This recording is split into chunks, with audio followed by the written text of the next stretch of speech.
Okay.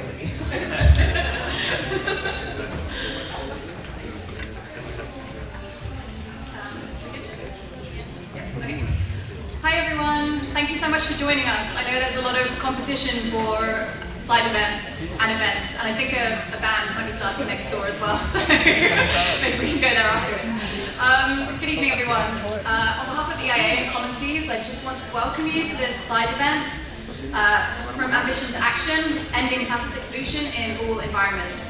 We've been really overwhelmed with the amount of interest in this event, and so I really want to thank you all for coming. I know there's a lot to choose from, and also to thank OPLN for organising a live stream so that people who aren't here in person are still able to participate, which is really cool.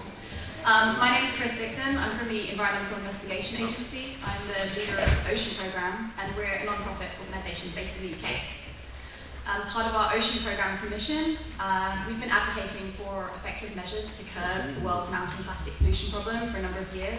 We work closely with civil society, governments, businesses and academia to promote key policy interventions. So I'm really delighted that our panel, the people you see in front of you, they're representing these different stakeholder groups, and it's absolutely vital that we bring stakeholders together to have these conversations. And the conversations aren't always easy, but we need to have them.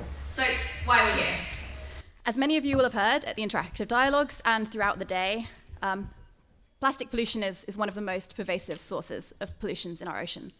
And while most of us connect with the issue of plastic pollution because of the impact on our oceans, that's how we first heard about it, pictures of turtles with straws up their nose, whales with stomachs full of plastic. In recent years, our understanding of the problem has really, really expanded. Plastic pollution now, we understand it as something which really is a planetary crisis. It's impacting not just on our ocean, but also on our health, biodiversity, and on the climate system. It undermines the health and resilience of our life support system, and it cuts across many of the SDGs, not just SDG 14. So addressing this is really going to require a global effort. In March of this year, I was in Nairobi to witness the UN Environment Assembly adopt the resolution, End Plastic Pollution, towards a legally binding instrument. This was really a historic moment, and if any of you saw the video clips, it was big. This gives countries the chance to come together and address the root causes of plastic pollution and negotiate a new legally binding instrument. So as we look towards the start of the negotiations later this year and the new agreement, we've got a lot of momentum building. And so how are we going to turn that momentum and that ambition into tangible action? And what are the essential elements of a treaty that's going to really meet the scale of the crisis at hand? This evening, we're going to hear some perspectives from a range of key stakeholders from different geographies and different contexts.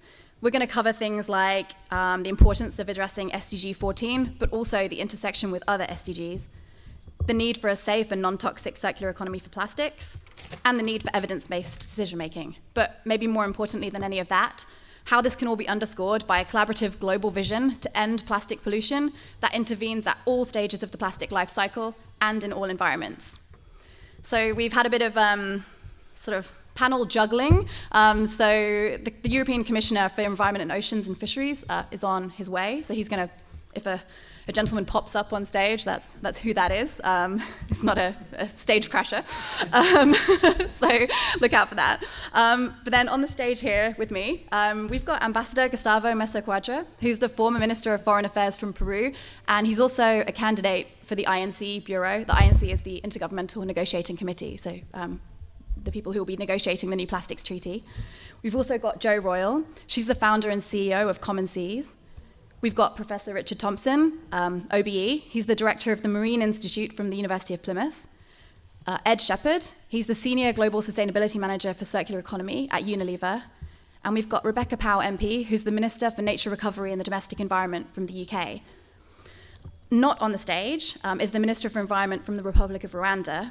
She's actually recorded a message for us, which is how we're going to open the event. So she's going to provide some context about how a landlocked country has really come into imagining the problem of plastic pollution and how it affects really all environments. So what we're going to have in terms of the setup is everyone here is going to make an intervention and just provide some overarching thoughts from their perspective. Then we'll have a couple of questions. And then after that, we hopefully have time for a few interventions from the floor, people who've requested to speak. And then that's it. We actually, through this door, there are some people setting up some wine. So then we can migrate you to the wine. That might even be why you're here, actually. So, okay. So anyway, that's enough from me. So first, I wanted to introduce the Minister for Environment from Rwanda. And that'll be a video. So if you could play the video.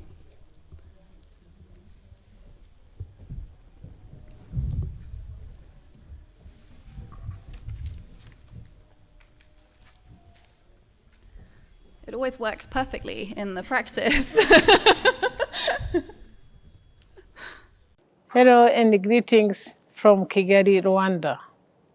I would like to begin by acknowledging the opportunity the United Nations Oceans Conference provides to engage other nations and stakeholders to foster cooperation and collaboration and address plastic pollution.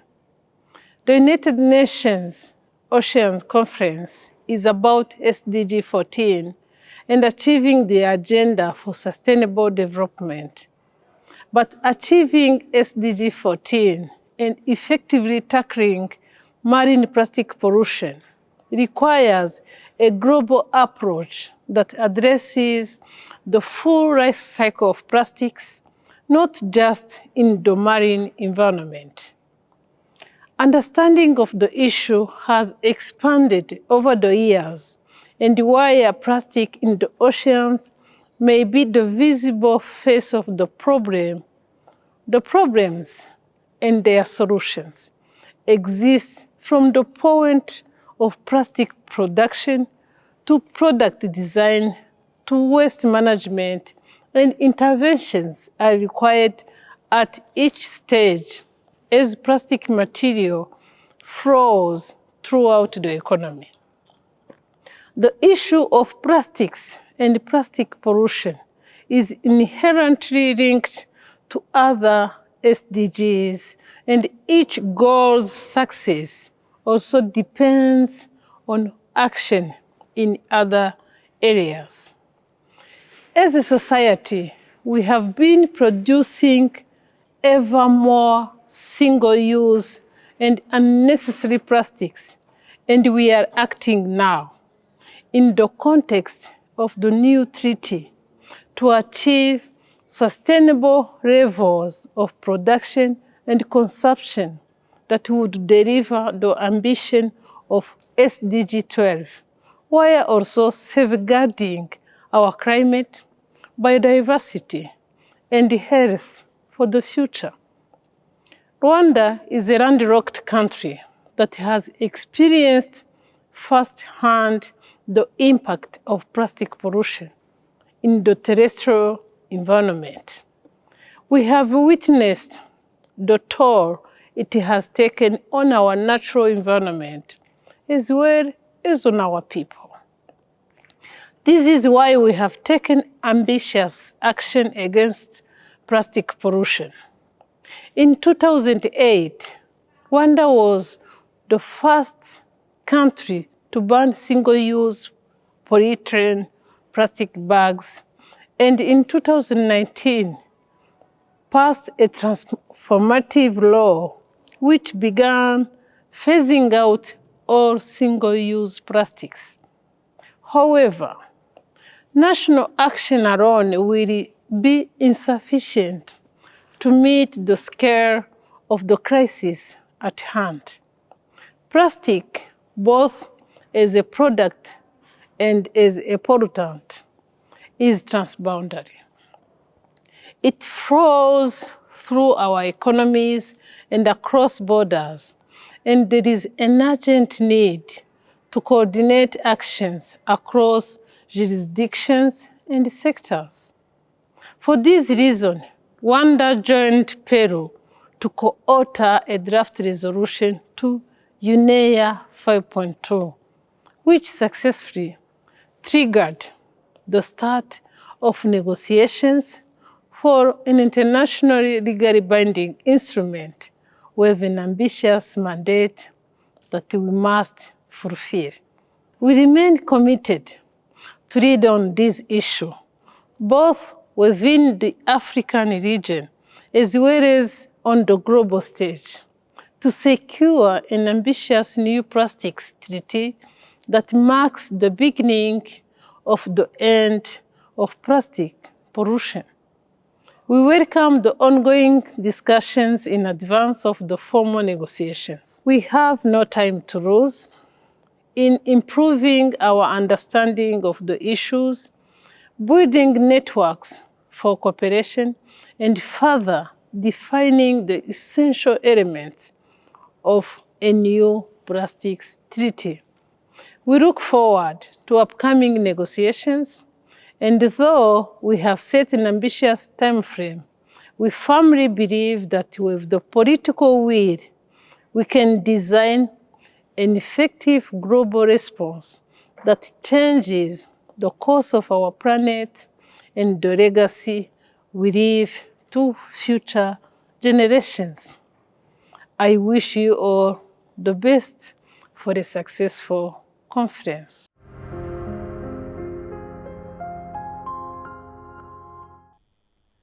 Great, so hopefully that provided some useful context about the background. And the Minister alluded to the resolution co-sponsored by Rwanda and Peru. So we're lucky enough to have the ambassador here who can speak a little bit more about the Peruvian context and next steps. So please.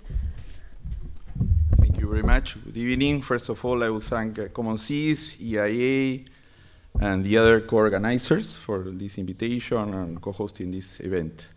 The government of Peru is well aware of the devastating effects of plastic pollution on the loss of biodiversity, ecosystem services, and a worsening of the climate crisis. Peru has taken several measures to address this problem, among which are regulations related to the comprehensive management of solid waste and single-use plastics and disposable containers, as well as roadmaps for the comprehensive management of plastics in the industrial and artisanal fishing sectors. Peru also promotes this important issue in various regional forums. Like many environmental problems, plastic pollution is a transboundary issue and cannot be addressed by individual actions alone. In that spirit, as the Minister mentioned, Peru, together with Rwanda and a group of countries, presented a draft resolution aimed at ending plastic pollution, initiating negotiations for a legally binding instrument to address this serious problem. The draft resolution was supported by more than 60 countries from different regions of the world and allowed the adoption during the last resumed session of UNEA 5.2, the resolution ending plastic pollution towards an international legally binding instrument which establishes an international negotiating committee. In Peru's vision, the future legally binding instrument should be as ambitious as possible. This new instrument must be based on a comprehensive approach to prevent and reduce plastic pollution in the environment by promoting a circular economy and addressing the full cycle of plastics from production, consumption, and design to environmentally sound management, prevention, and the treatment of waste.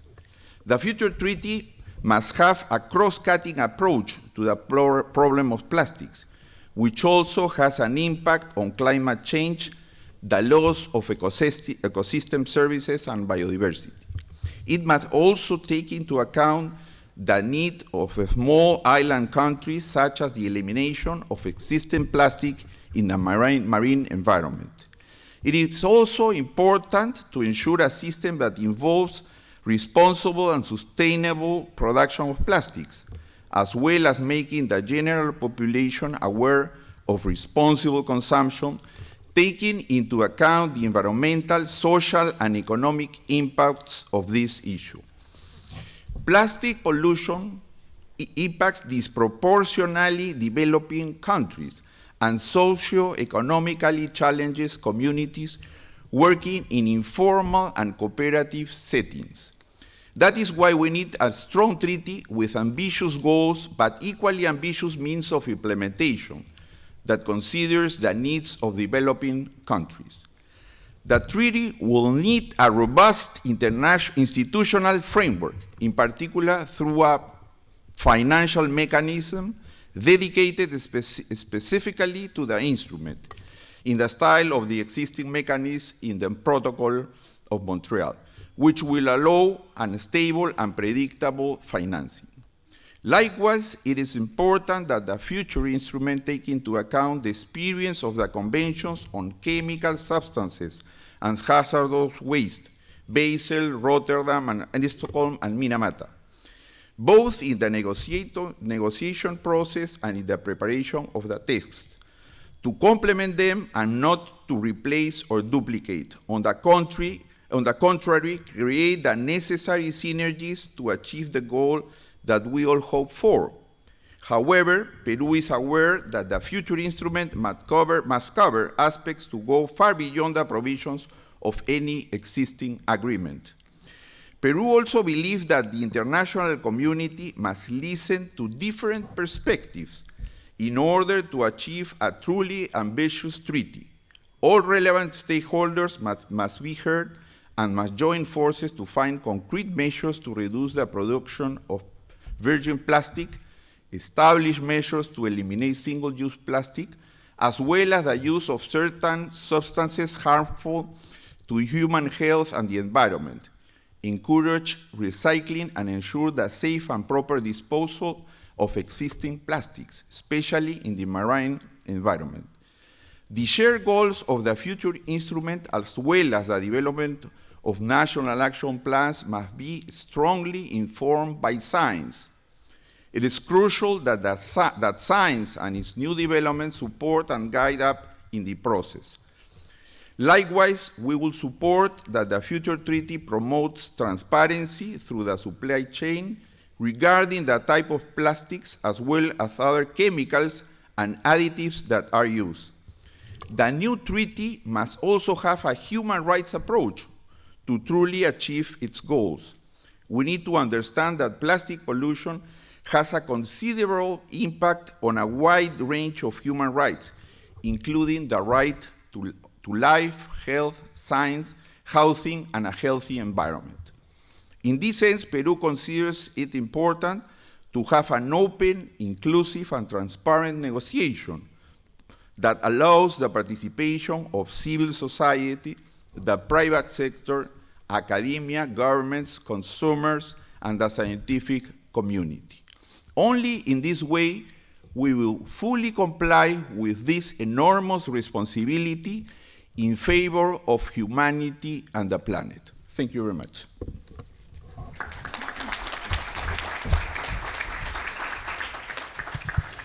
Thank you so much for those points that you raised, and it's great that you mentioned civil society, because I would invite Joe Royal, the founder and CEO of Common Seas, to say a few words from a civil society perspective. Thank you. So Common Seas is a UK-based social enterprise working worldwide on a mission to quickly and significantly reduce the amount of plastic pollution in our environment, and more recently focused on reducing it in our bodies too.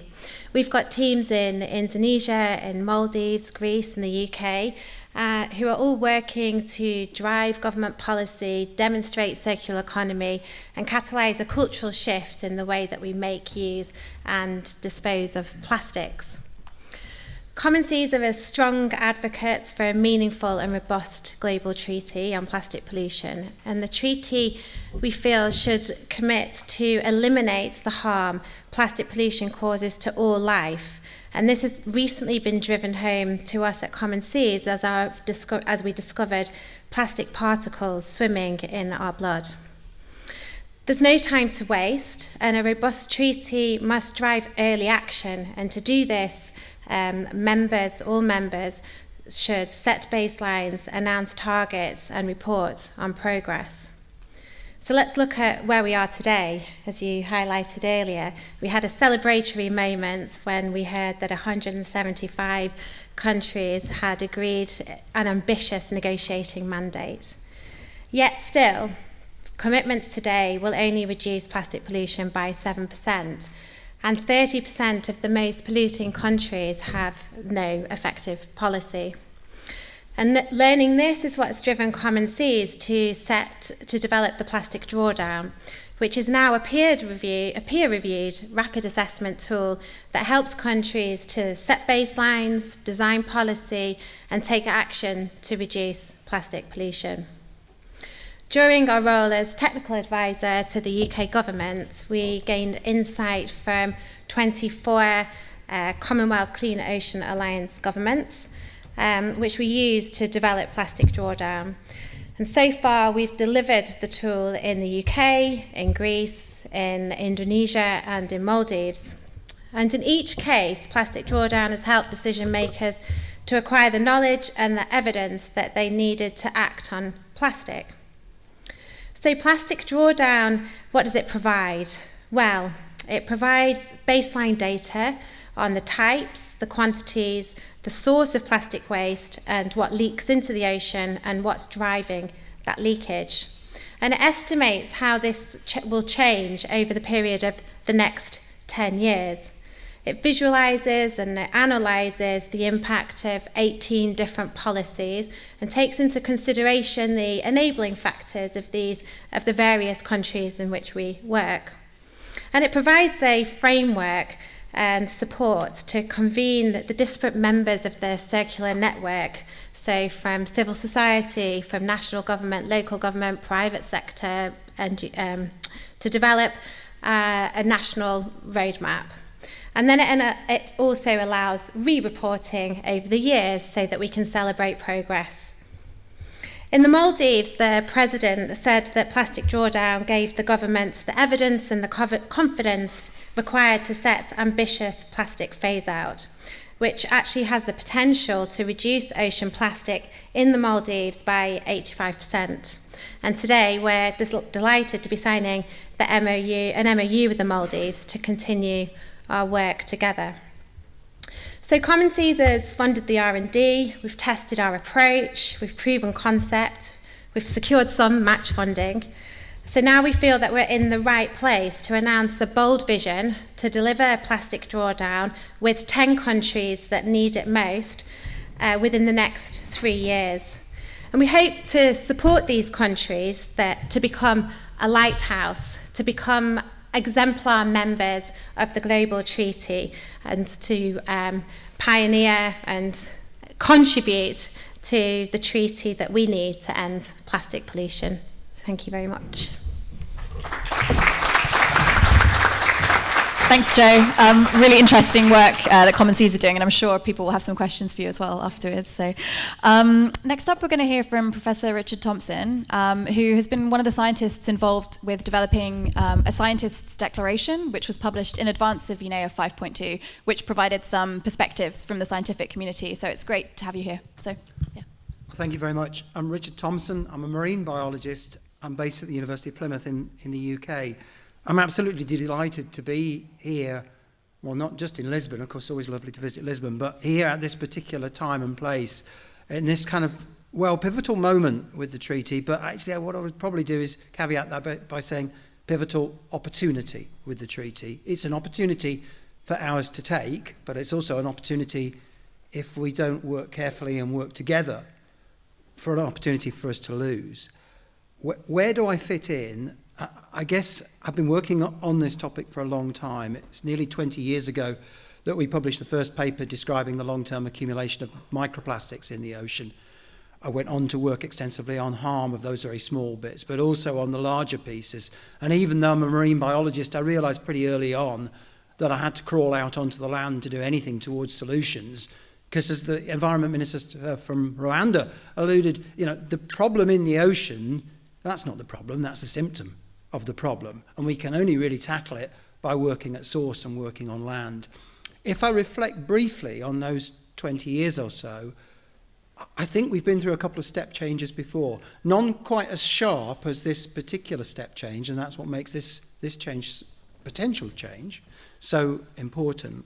But if I went back 15 or more years in a group a little bit like this, across sector, across disciplines, across industry and policy, what I would actually hear from some quarters, and it could be policy, but it could be industry, it was actually denial that the problem existed at all.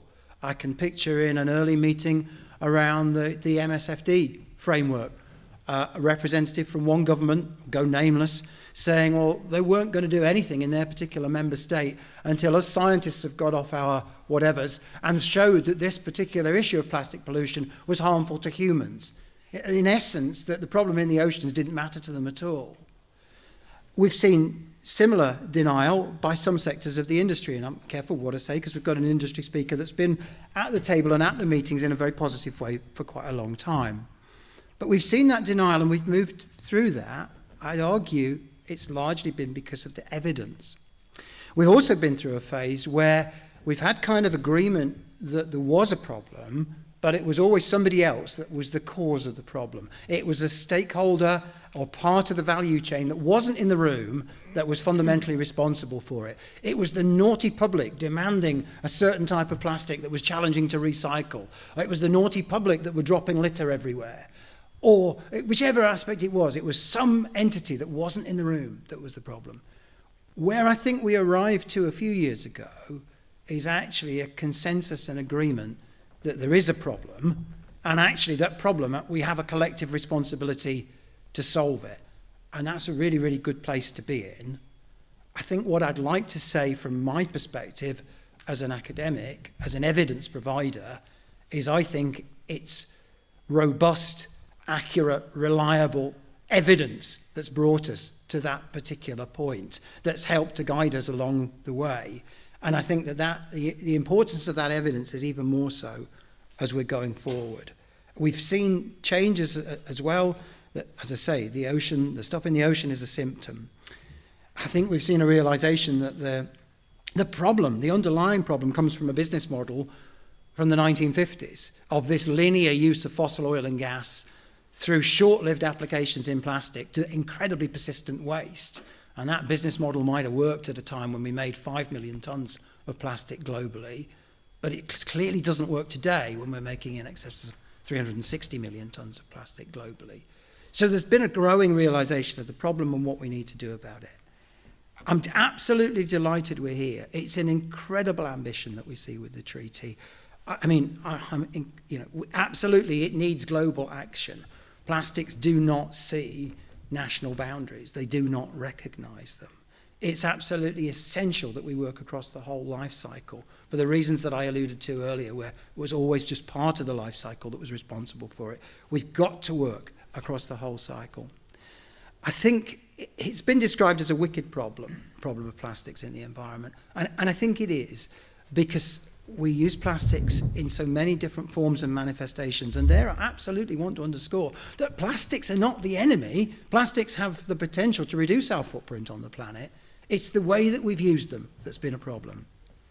So going forward, what we need to do is to make sure that we inform the opportunity that we've got there now with evidence. And that evidence needs to come not just from the ocean, but I'd argue that the oceans are still a part of this.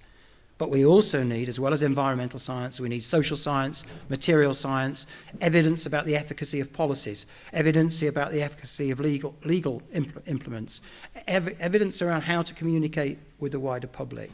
Without that evidence, we stand the chance of spiraling off towards unintended consequences. It's only with proper evidence that we'll get to a better societal norm of responsible use of plastics.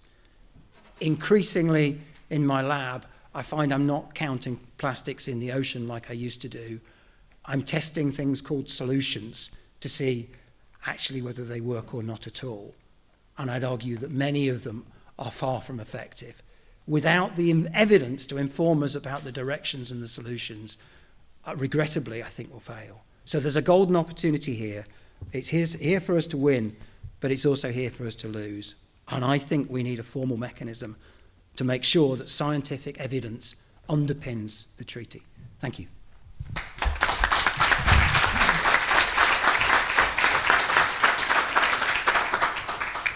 Thanks so much, Richard. I think you've raised some really great points, and although you did tee up Ed really nicely to offer a business perspective, I'm actually going to if you'll oblige, ask you to sort of chew on that for a minute or two, because I believe the Commissioner maybe has another engagement to go to. So, yeah, Anne has joined us. So I'd like to invite the Commissioner from the European Commission, who will say a few words from a European perspective. And I'd like to invite you up here. Thank you. And thanks for joining us. I know it's been a really busy day.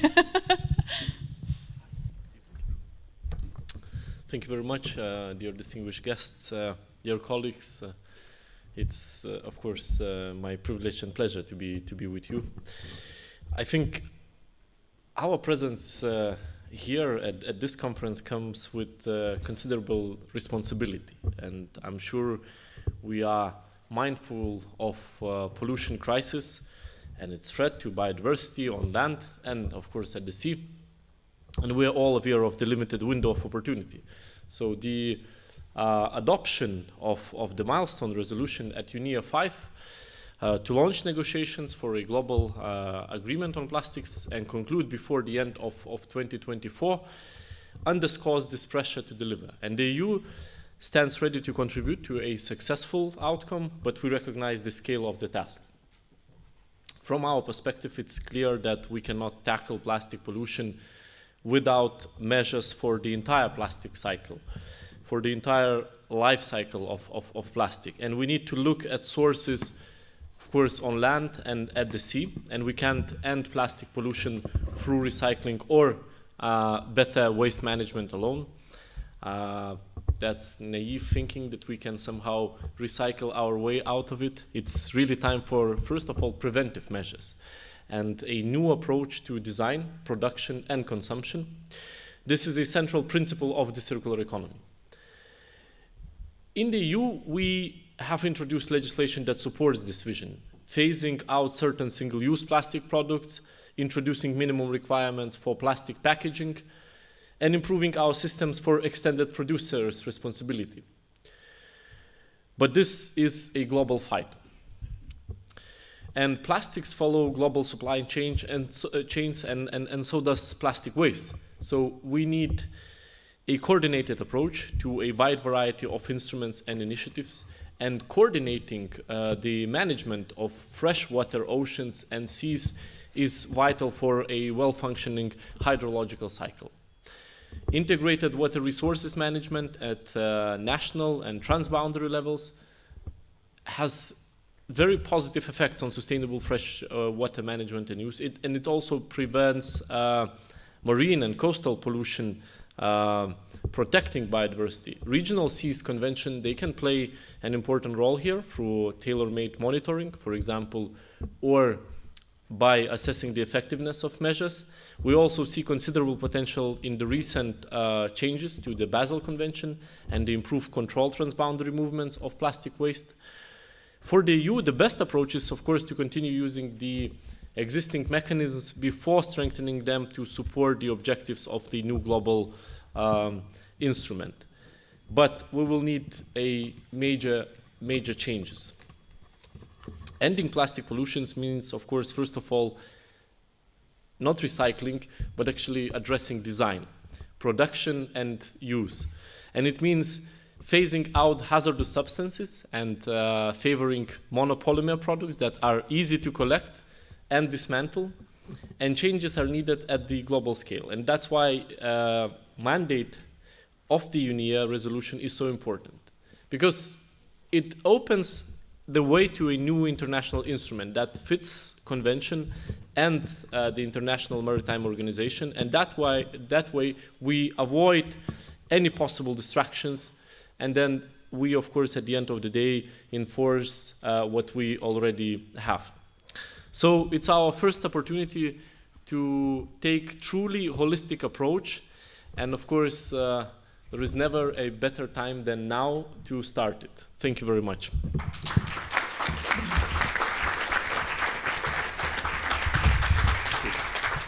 Thank you so much, and it was great to have you here.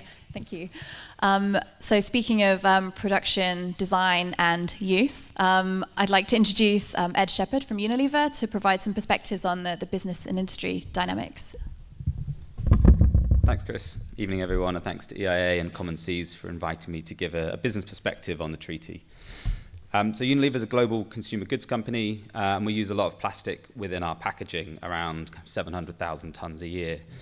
The reality is that some of this plastic ends up in the environment, and that's not okay, and that's why we've set a number of ambitious commitments to try and tackle this, including to halve our use of virgin plastic. So we're making good progress in many areas. For example, we've reduced our use of virgin plastic by 16% in just 3 years. It's a significant transformation we've managed to achieve. But other transformations are proving more challenging, and as we find roadblocks to progress, we must find ways to accelerate both on collaboration and on policy. And it's in this context that the treaty is something that we see as an enabler of progress. So there's 2 examples I wanted to share. So firstly, we must set a course that dramatically reduces the amount of virgin plastic being produced and used in the world. As companies like ours want to use far more recycled plastic in the future, we also want to lower the carbon footprint of many of our pieces of packaging. Yet both of these remain a challenge should virgin plastic production continue unchecked. The treaty must find a way to address this over time. And if it manages to do that, that will support the business case to collect and process plastic, and it will also address the economic imbalance between recycled and virgin plastic that we currently see. So the production and consumption of virgin plastic, is clearly something that needs to be centrally addressed through the treaty, and we see that is clearly pivotal to achieving the vision of the treaty itself. Second, we need to bring together the approaches that stakeholders and governments are taking to try and tackle plastic pollution. So at Unilever, we operate in 190 different countries, and so finding ways to harmonise the goals and the strategy that countries are taking to address plastic pollution will support us to move quicker towards our commitments.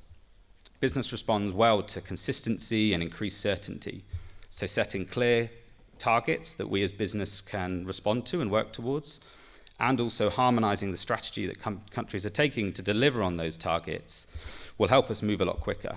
And it will also help us spread good ideas. There's many solutions that we already know are working, and industry in many places has already taken voluntary commitments to try and tackle this issue. And that's something that we can see that can spread much further through the global treaty. So some of those examples include the work through the Ellen MacArthur Foundation, where 20% of global plastic packaging volumes are now covered within the EMF Global Commitment, but also through the Consumer Goods Forum, where there's many voluntary design initiatives which we believe could be scaled into the treaty in order to make the level playing field that we need to address this issue at scale. So overall, we see the treaty as a real enabler of progress. It's a way of accelerating both on collaboration and on policy, and that will help us meet our commitments and will also help tackle this issue at scale. Thank you.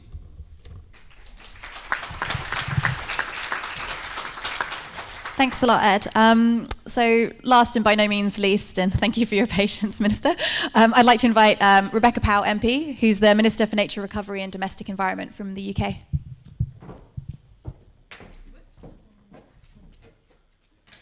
Thank you so much, Chris. I thought I was saying there's nothing left to say, but there's always something to say, isn't there, on this subject? And thank you so much for inviting me. I'm really delighted to be here, Chris, and also to hear from all the other speakers, because I think this really demonstrates, doesn't it, what a breadth of areas we've got to deal with to tackle this plastics issue, but also what a breadth of knowledge we've actually got to draw on.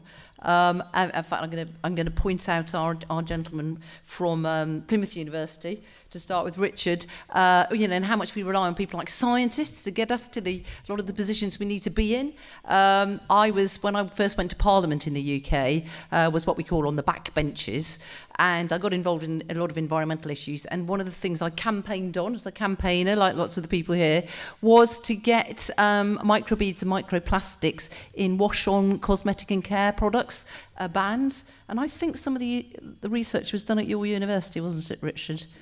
It was. I know it was. We were informed by the science, and we actually brought that ban in really very quickly in the UK, and I'm very, very proud that we did do that. But the point was as well that a lot of people had no idea that when you go into the shower and you wash your face, and we ladies like to use exfoliators and things like that. Maybe the men do too, I don't know. But we didn't realise there were plastics in them. And once people realised, they were absolutely horrified. So it's a bit like the wet wipe issue we're facing right now. But I've digressed from my speech already. But I just wanted to say, so, I don't really need to tell the audience here about the issue about this terrible 13 million tonnes of plastic entering the ocean every single year, and that actually the plastic pollution, flowing out into our oceans right now is set to treble by 2040 if we don't do something about it. I mean, every session I've been into has mentioned that statistic, so that's absolutely shocking. And also the fact that only of all this plastic, only 9% of it is recycled. So that's a shocking figure, really, as well, isn't it? There's no, it seems, which is tragic, no part of the ocean is spared, whether it's the remotest island off New Zealand, like Henderson Island, or I remember at COP26 I went to a talk, and there was a great lecture there, and one of the scientists said she'd found up in the Arctic a tiny little plastic car. And I don't know if you're as old as me, but when in about the 1960s, early 70s, in cereal packets, kids got free gifts, and they were often these little plastic toys. And this was one of these toys from the 1960s, and it was still complete, and it was yet to break down. So it's pretty horrifying what we're dealing with. As we know, science estimated that even with all the action and commitments that so many governments, organisations are making all over the world, it might only reduce the actual flow of plastic into the ocean by 70%, by 7%, which is literally a drop in the ocean. Compared to what is actually required to tackle the issue. And that's why it is so important to take this whole lifestyle approach, which again, every session I've been to has majored on this, and indeed, of course, our ambassador from Peru has particularly mentioned this, and the EU commissioner. So we have to take that approach. Scientific evidence, it's clear, is still really, really important.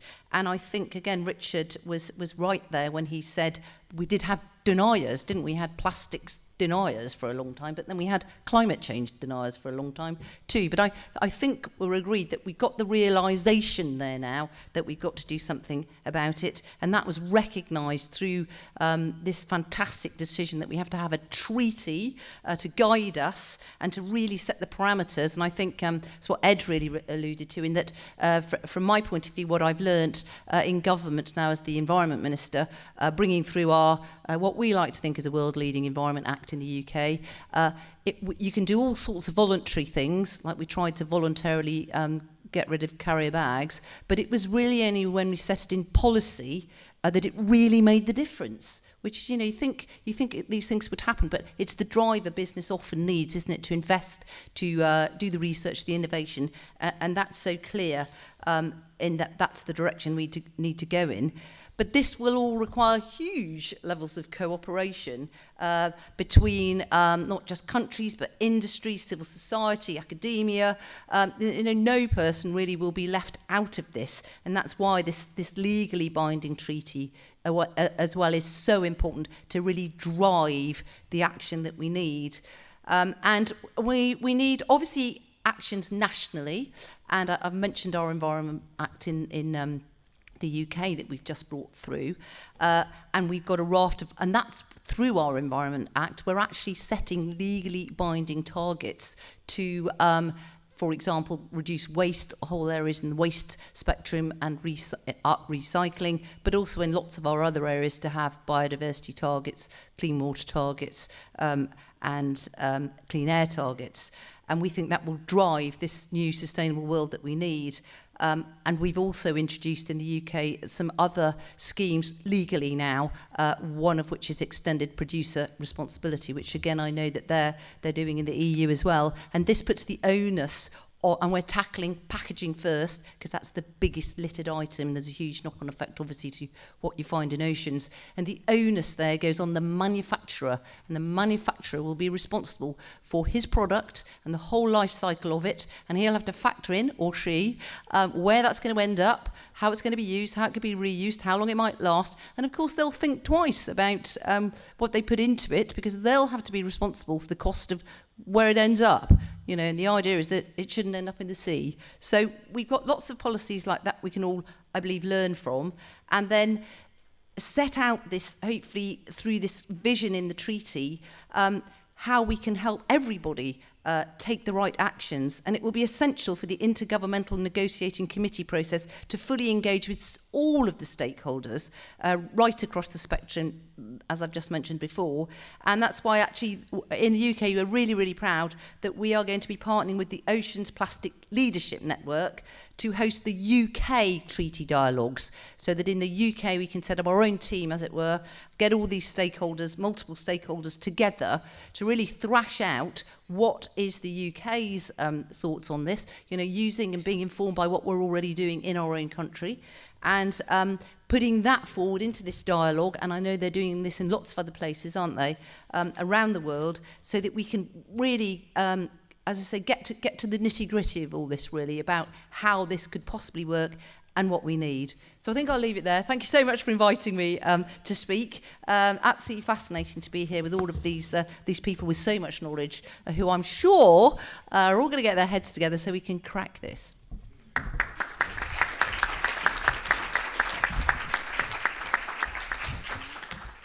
Thank you so much, Minister. And if you fancy returning to a career in campaigning, I'm sure we can find a job for you.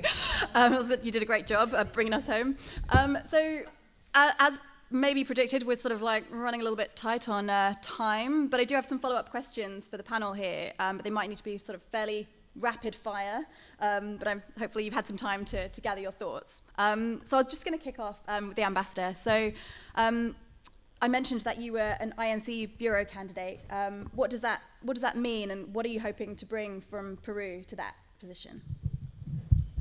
Thank you very much. As we mentioned, Peru and Rwanda were the two countries that presented this draft resolution for the resolution adopted in Nairobi, and I think this is not only a case of one effort. We have been working very much on this issue of the environment. Peru is a country very much committed to preserving and protecting the environment, and this is not a coincidence. Peru is a large country, but is very much challenged by the environment. We have a large coast, 3,000 kilometers, the Andes.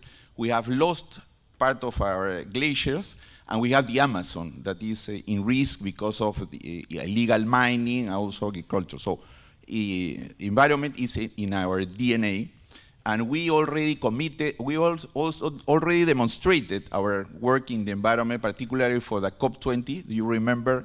Peru was organized this and laid the foundations in Peru, in Lima, for the Paris Agreement. And we also have a large experience in working in agreements, difficult agreements. No, as you know, we have been in the UN as permanent representative, foreign minister, and also we think we know how to create alliances. For this, we need to work. All the countries that Peru have big and very good relations with every and each country in the world, and particularly with all the stakeholders. This is an effort that is not only for states, as you mentioned several times, it's civil society, academia, the scientific community, and the private sector. And I think Peru has a large experience in working with all these stakeholders. That's what we think we can bring to this negotiation. Great, thank you so much. Yeah, fantastic. Also, if you need to leave, please feel free. we're a mic drop moment, but everyone's juggling multiple engagements today, believe me. Okay, Joe, so in your speech you mentioned the work that Common Seas is doing with low capacity countries and small island developing states. Do you think you can speak a little bit to the specific context and needs? Yes, thanks. So Common Seas has the most experience in working with small island developing states and low capacity governments. But actually I'm not sure that their needs are wildly different than other countries, maybe exasperated in some areas. All countries that we work with are calling for a framework and data to be able to break down this complex problem and identify where to set the greatest focus and be able to then report and evaluate progress and amend their action plan as required. All countries need to understand what solutions are available and how to adapt these policies into their context, especially as many policies have been developed in economies with greater finance, access to finance, and greater technologies.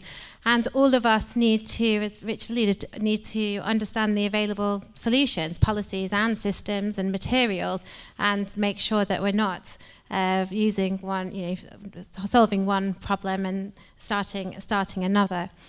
But for the treaty, to be effective, and for this, for member states all to have the opportunity to engage meaningfully and report on progress, we do need to make sure that there are tools available that are available and accessible to all countries, no matter of their economy and competing priorities. Thanks. Thanks so much, Jo. That's great. And I think we might have a chance to hear as well from the Maldives shortly. Great.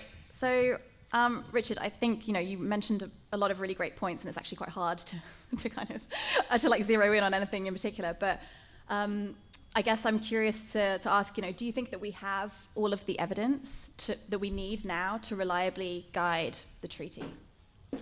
Well, thank you. I mean, I think the bit that I think is most missing is actually the trade-offs between different solutions. At one level, and we're all using the same phrases from Environment Day in the 1970s, it is still about reduce, reuse, recycle, but which products do we decide to reduce or to ban, and what would be the substitution effects elsewhere? Which things do we design for recycling, and to what extent have we ever really designed a product with end-of-life recycling? We talk about the low recycling rates. Well, I see some incredibly bad designs of products that don't make them very easily compatible with recycling. So it's the devil's in the detail, I think. We've got a whole range of potential solutions that are sort of in orbit over here. We've got this high-level stuff that says it's about reduce, reuse, recycle.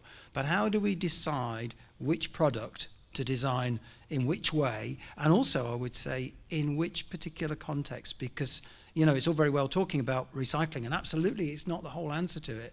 But it's almost pointless if you're talking about a nation that actually lacks fundamentals of waste management infrastructure. So you've got to tailor the solutions to the application, but you've also got to think about the trade-offs then in those applications between different nations. And we need that evidence on those trade-offs. Otherwise, it seems inevitable there'll be unintended consequences of things that appear good at the face value.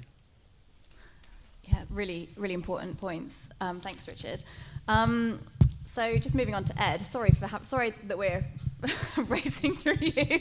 I could actually stay and talk about this all day, but we haven't got all day, and we've got some wine to drink. Ed, you mentioned in your talk that the treaty is an opportunity for solutions to spread globally. Do you have an example of what that means in practice? Anything that could bring that to life? Yeah, sure. And I think this relates to the point you just made, actually, Richard. But through the Consumer Goods Forum Golden Design Rules, there's been many commitments that companies have made about upstream design interventions. And this is why we really think there's a way to scale some of these upstream design interventions into the measures that we see within the treaty. And we're really pleased that actually product design was one of the areas referenced within the mandate when it was agreed. And so one of those examples is commitments to only use certain colours of plastic packaging that we know are easier to recycle. And that means that recycling systems can be cheaper to operate, they can be more efficient, and then you can get better output out of those recycling systems. And one example very relevant to Unilever is our brand Tresemme, you may know, is a shampoo brand. They have black plastic packaging. And black plastic has very, very low recycle rates because in traditional recycling systems, the scanners cannot see them on the black conveyor belt. And so Unilever developed a unique pigment that you can put within the plastic to make sure that the scanners can actually see that. And we've made that open source technology. Anyone anywhere in the world can use that. And that's also now a commitment that industry has made through the Consumer Goods Forum Golden Design Rules. And that's just the kind of idea that we think means that you can scale a solution that we know works. And there's an argument to say, should there be any black plastic anywhere used in the world that isn't detectable? So we really hope that some of these upstream design interventions that industry is already making could be scaled into the treaty, because we're already doing this in many ways, and we need these to become a level playing field idea around the world. Great, thanks so much, Ed. And so, Minister, you gave us a lot of really great examples in your speech, but I'm just wondering, what can we do now? How do we ensure that the new global agreement is going to be a success? Okay, thank you. Well, I think that whole point that I was talking about, and the example, used the UK for setting up our dialogue to get together with the Ocean Plastics Leadership Network, who've got a lot of knowledge as well, to do our stakeholder engagement. But that really does mean everybody. And that even means, I say, I don't know if I can call them that, but, bringing in your enemies as well. We have to talk to those using fossil fuel energy. We have to talk to the petrochemical industry. We have to get everybody into the room because this will affect everybody. And we also have to be mindful on the. I think the human impact was mentioned, the effect on people and communities. So get everyone together in these stakeholder groups. Learn by example and experience. So of course the Unilever. Knowledge and experience gained about the black plastic, the Tresemme, is such a good example of how an industry has thought about how they could make their contribution. So all of these things I think will be really, really important, even including volunteers who do litter picking. We've got some amazing groups, haven't we? We've got them on our own beaches in Cornwall. They collect plastic, they recycle it, they turn it into other things and so forth. And around the world, there are lots of those groups. But I just wanted to touch on one other point, which I think sort of reflects something that Richard was saying, is that what we also don't want to do when we're changing and moving to products is jump out of the frying pan into the fire. One example would be, so at the moment we've been consulting on whether we could ban microbeads and microplastics in wet wipes. Don't know if anyone in the audience uses wet wipes. So one would have thought this would be very straightforward because 90% of wet wipes contain plastics. I don't know whether they're doing this in other countries, but certainly in the UK, an awful lot of them get chucked down the toilet. And they then coagulate, a fat coagulates around them, this is a bit graphic, and causes revolting fatbergs in our sewage pipes, and then the sewage overflows. So you'd have thought by banning the wet wipes with the plastics in, and a lot of that also ends up in the sea, these wet wipes, you find them all over the beach. But it's not that straightforward, because what you don't want to do is inadvertently industry switches to making wet wipes out of something else, and then you find they cause another problem. So that's where the science is so important, and the evidence, and taking really measured approaches that are actually going to have the end-term result that we all really want. Great, thank you so much. And I think especially what you were saying about bringing people to the table, I mean, that's the point of events like this. It's really important, and it really makes me think about the saying, if you're not at the table, you're on the menu. So, it's really important to have everyone here and have some open dialogues. So we're running short on time, but I did have two requests, one from the Maldives and one from Ecuador, to just make a few remarks in reflection of what you've heard and some thoughts on the topic. So if you'll oblige running 1 or 2 minutes over, then I would love to hear those perspectives so we can get a real geographically diverse perspective. Are you happy to go now? Yeah, sure. Thank you. Sorry. So I'm the environment minister from the Maldives, and it's a pleasure to be here. To reorganize that language, then you begin to be inclusive, because then you're telling the girls they are also. Sorry, I think we're hearing the Rwandan minister through the text. Sorry. So we are a very small island nation. We also have a big problem of marine litter, not because of what we do, but we also have a big problem of plastic pollution.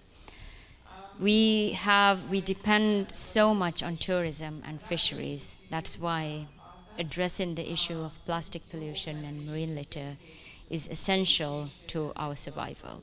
The ocean is our food, the ocean is our protection, and the ocean is also our income.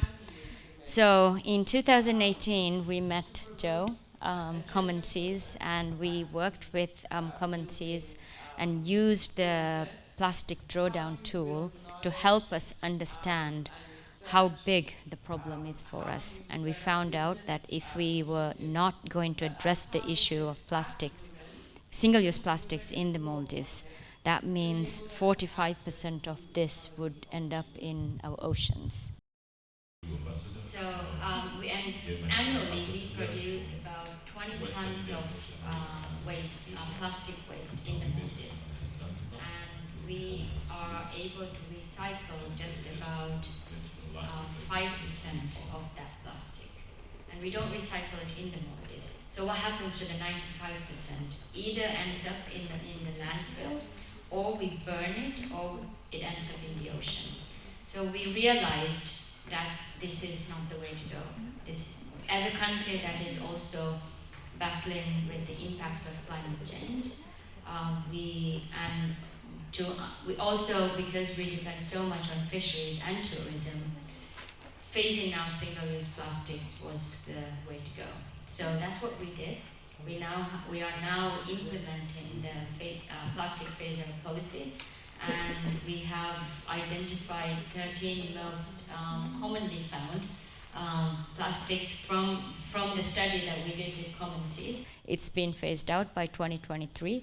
In addition to that, we brought amendments to our import-export law.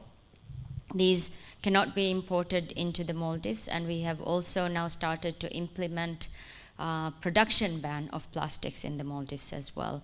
And this year we are going to introduce a plastic bag levy to help us transform people's behavior around it. So that's where we are in terms of addressing it. We have very strong conservation policies. We have legally protected 79 areas. Most of them are mangroves and marine areas, and we have protected sharks in our oceans. But the biggest threat to our oceans and the health of our oceans and to our economy is climate change and what the threats that we face because of marine litter and plastic pollution. So that's where we are, and we really value the relationship and the support we get from Common Seas in this. And we hope that we will be able to enter into a second phase of this, because there's so much more to do. There's so much more that we need to do to make sure that our oceans continue to protect us and provide us food and provide us income as well. Thank you. Thank you so much. It's fantastic to hear that real-world example of how these tools can be put into practice. So thank you so much for sharing. Okay, and last, I promise, I would love to invite the Vice Minister for Foreign Affairs from Ecuador to just offer a few closing remarks. Right. Thank you. Yeah, thank you very much, Christina, and thank you very much to the panelists. I think it was really good to hear from you. And I have some comments, quick comments. The wine is waiting. and a question, actually. The comment is about what it has been mentioned here. The need to have stakeholders, civil society, actors, academia, private sector into the negotiations. And it's so important what we heard also from Professor Thompson, the importance of scientific evidence. We need that in the negotiation. We need that to bring him on board in the negotiations. So the question now is how? How do we do that? Because we have the scientific evidence. We know what we are living in the world because of the plastic pollution and what's happening in our seas. We have so many examples, and really, the way we're mentioning this morning, that we need to freak out because it is dangerous what's happening. So the question is, how do we bring that into the negotiation? Because we have the scientific community, we have the academia, we have the private sector, we have the stakeholders and civil society, and we have already in the process the stakeholders dialogues. And that's good, it's important. But I'm going to focus in the scientific community and academia. And the question is, should we look, for instance, at Stockholm Convention, the POBROC or the Persistent Organic Pollutants Review Committee in Stockholm Convention, And also we have something similar in the Rotterdam Convention, the review committee. Should we look something like that, or should we look at that to bring something similar into the negotiation process, for instance? That's a question. I'm not sure if that's the way. I think it is actually, but it's a question that unfortunately I cannot give you a straight answer right now. So we need the help. We need the help from civil society, from NGOs, from different organizations, from the scientific community, to tell us how do we bring this into the INC, into the Intergovernmental Negotiation Committee. So we work and negotiate as governments with evidence, with scientific evidence on our eyes, on our tables. So it's an open question.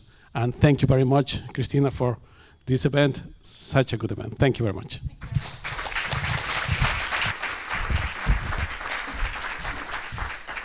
Okay, so lots of open questions there, which is great because we can transition them to the other room. And so I really hope you'll stick around. There's snacks, drinks, and we can kind of mull over some of these issues together. I think there's a lot to discuss. And I'm really sorry, there were actually a lot of people who wanted to add some reflections, and there just isn't time. So next time we'll book 2 hours. But so, yeah, thank you so much for coming, everybody. And also thank you in particular to the co-hosts, Common Seas, the Centre for International Environmental Law, the UK, Rwanda, Peru, the European Commission, and also OPLN, who set this up for a live stream really at the last minute, and there's a lot of people who are watching online, which is fantastic. I know that over the coming days, we're going to have a lot more chance to build partnerships, to share information about the challenges that we face ahead. With the negotiations for the new plastic treaty starting this year, we really have a once-in-a-generation opportunity to change the system and create a new environment that's free from toxic pollution. But the clock is ticking, and we've got absolutely no time to waste. So we're looking to the people here on this stage, but also all of you, to turn the ambitions that we have for an effective plastics treaty into tangible action. So that's my challenge to you. And thank you, and have a great evening. Thank you.